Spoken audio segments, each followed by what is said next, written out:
Alors je vais te raconter une nouvelle petite histoire ce soir qui s'appelle Une histoire de famille. C'est parti. Vous êtes-vous jamais demandé pourquoi les crocodiles ne s'attaquent pas aux poules? Eh bien, c'est une histoire qui remonte à une époque si lointaine qu'on l'a presque oubliée. Un jour, que la poule s'en allait boire à la rivière, le crocodile, seigneur des eaux, l'aperçut et se lécha les babines. « Que cette poule est bien grasse! Quel bon repas je vais faire, se dit-il. Il se jeta sur la petite poule et l'attrapa par une patte. Le volatile caqueta furieusement, battit des ailes et chercha par tous les moyens à échapper au monstre. Mais le crocodile la tenait solidement entre ses crocs et n'avait pas l'intention de la lâcher de sitôt. Et c'est alors qu'il entendit: « Lâche-moi donc, grand frère !» Tout étonné de s'entendre appeler ainsi, le crocodile ouvrit sa gueule et la poule s'en retourna tranquillement au village. Le lendemain, elle s'en revint, confiante, boire à la rivière.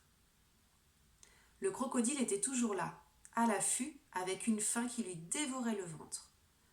2 jours de jeûne, c'était épouvantable.